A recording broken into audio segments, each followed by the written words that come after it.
What's going on, Tamers? East here, just a cool, chill guy who wants to check 5 securities in one go with my Gallimon X. Is that too much to ask for? If that sounds like something you want to do, I recently put out a deck profile for the Gallimon X antibody deck that I'm running right now.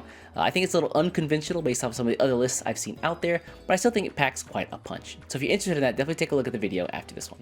Anyway, we're in our 7th week of the EX08 Chain of Liberation set over here in Asia, and while this year did start off a little slow, we're back into full swing this past week with things like the regional qualifiers happening in Malaysia for the World Championships later in March, as well as the Japanese Super Tamer battles happening over the past weekend. Last week also saw the continuation of a trend that we saw in the last meta report video, in which our beloved Gallimon, who is far and above the most popular deck in the game right now, is starting his Sunset Tour. Last week also saw the start of a really cool trend, but the unfortunate part is I can't actually tell everyone. So if you're a control hater out there, do me a favor and just kind of close your ears for just a moment and just stop listening. I'll give you a sign we can come back, but you're not going to want to hear this, so just go ahead and just, plug them real fast for me. Alright, everyone's out of the room? Control enjoyers, what's up? I don't check on you folks as often as I should, but I hope you're doing alright. I know the others won't believe me, but I still think that Mother Shoto was not an accident, and after looking at last week's results, I think I've got more fuel to add to the fire for this theory to be true. So keep watching. Alright, control haters, you guys can come back at this point, so I think we're all good with the message. Alright, is everybody accounted for? We're all good here? Well then, let's take a look at some event results, a couple of key takeaways, and a closer look at some of the decks that topped over the course of the past week. So diving into last week's results, Gallimon sees his second week of second place finishes with only 7 wins under his belt, whereas a certain Purple Crow is stealing all of those shiny first places as well as those sparkling prize cards to go along with them, with 9 wins for the week with Belgramon Loop. Purple Hybrid, with its ability to leave empty boards that are really hard to interact with, low memory cost, and incredibly potent removal effects, is starting to spread its wings and soar over the rest of the meta. And in the same vein, hybrid-based gameplay overall just seems to be back on the rise. Of course, with the mainstay of Red Hybrid, which has been here for God knows how long at this point, but also ancient Garurumon and Blue Hybrid starting to pop back up again. And when you look at cards like Huankunmon, who can prevent attack redirection, and Hexablaumon, who can shut down decks like America shut down Marvel Snap, it's not hard to see why. And then dropping down to the in-training level for a moment, while I think that Gallimon has stolen the limelight for this set, the other EX8 decks are still trying to put in work. And while it wasn't any of the larger regional level events, we still did see lists like Dinomon, Nightmare Soldiers, and Pyramidimon still seeking success. And finally, Medieval Gallimon might be the new Alucard of the Digimon card game, letting pretty much any decent green deck into his castle to try and take advantage of him, with decks like Cherubimon, Dinomon, Tyrant Kabuterimon, and Mother-based Control, just to name a few.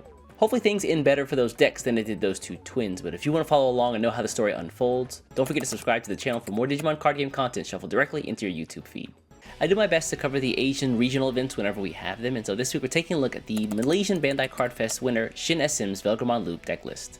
Purple Hybrid has seen a lot of experimentation since the end of last year, trying to augment its memory cheap and really potent offense with additional bonuses like a discard support package, or a Pokemon Turbo Mill, or Beelstar based control, and more. Shin's list sees some cool text we've seen in things like the Argomon to freeze other tamers, which gives you a significant advantage in the mirror or facing other hybrid decks, alongside the useful tech of the Ginkakumon Promote as a way to attack with tamers who would just play this turn using its keyword rush ability. They've also been using cards like the Nidhoggmon, who can give you memory on discard, alongside the 1-of starter deck Mat Tamer, who lets you take advantage of those hand discards by also giving you memory +1 and setting you to 3 every single turn. This way you can get even bigger bonuses off of things like the Cupimon and the BT7 Koichi Tamer. He's even dropped in a Medieval Gallimon in here for good measure as a way to shoot some wide boards, or maybe he can go wide and maybe possibly like a Hexablaumon if they do come down. Again, Hexablaumon, a really problematic card for this deck as they don't have a way to really easily build a huge stack to actually have more source cards than he does so they can actually rest and do things. I think of all the Velgar Loop variations out there, this is one that I've seen the most these past couple of months,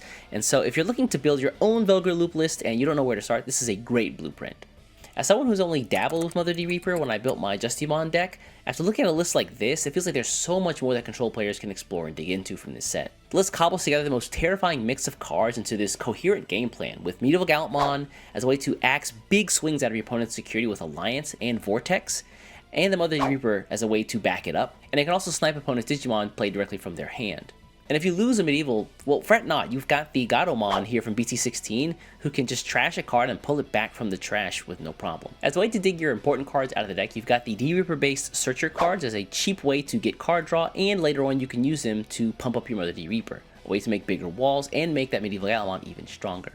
Alongside that, you've also got things like the Terramon, who can dig out the most important pieces in the deck, being the Liberator cards in Medieval Gallimon and the Shoto Kazama. Like we mentioned in the Velgarloop deck list before, the Agumon here is a great control tool, allowing you to shut off a whole host of opponent's Tamer's effects, while also making his evolve cost cheaper. This list goes one step further by utilizing, and get this, the BT17 Rhythm Tamer as a way to get additional card draw and memory when you have Agumon on the board.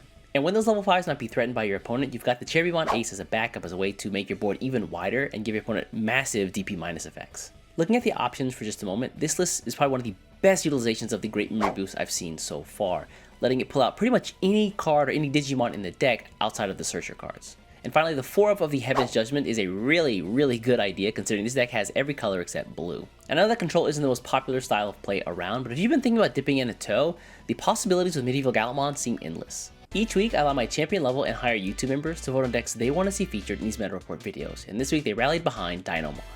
If you'd like to vote on decks that you want to see covered in these kinds of videos, as well as some other cool perks and bonuses like early access to my content, consider becoming a YouTube member as well.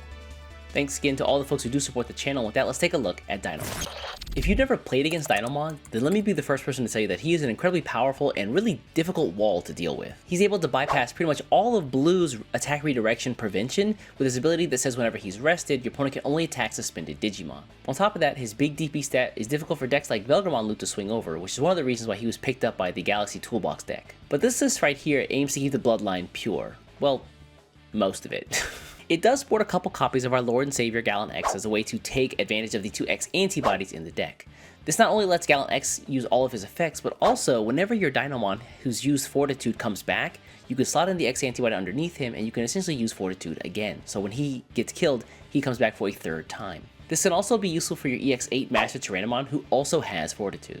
And while the Evo cost for this deck can be a little bit high, you've got a couple of cards like the BT14 Tyrannomon, who can give your stack, the stack itself, cost -1 for the entire turn, not just one evolve, but the entire turn, as well as cards like the new Tamer Ryutardo Williams, who lets you evolve on attack at cost -1. The promo Tyrannomon X antibody also has a similar effect, so you can always make sure you have a cost -1 somewhere. And while this list doesn't have a ton of ways to draw cards out of the deck, with its only natural support being the Agumon from EX8, the hungry fella up there on the top left, it does run 4 copies of the Red Memory Boost as a way to balance that out and do some really deep searches, and then later on give you some memory refunds. One card that I am a little surprised that I don't see in this list is the promo Agumon Bond of Courage level 7 Ace card, as a way to take advantage of all the Agumon the deck has. But perhaps Medieval is just trying to fulfill this role in a more proactive sense. So if you're trying to figure out which deck to run between Gallimon and Dynamon, well, this list here says, why not both? And with that, we're going to wrap up the 7th week of the EX8 Chain of Liberation meta report over here in Asia. And man, looking at all the control lists from the past week, it feels like there's so much more to explore. And that's in Asia, a region where it's not typically seen very much. So I'm really excited to see what the folks over in the West can do with control tools as well. Additionally, I think we've got BT20 like right on the horizon. I think next week we'll do our review of the entire set, taking a look at all the cards. And then I think it releases at the end of next week or the week after. Ooh, yeah, it's right around the corner for real, for real. Anyways, folks, I'm going to get out of here. Before you get out of here, do me a favor, hit the subscribe button, and I'll catch you in the next one. Take care.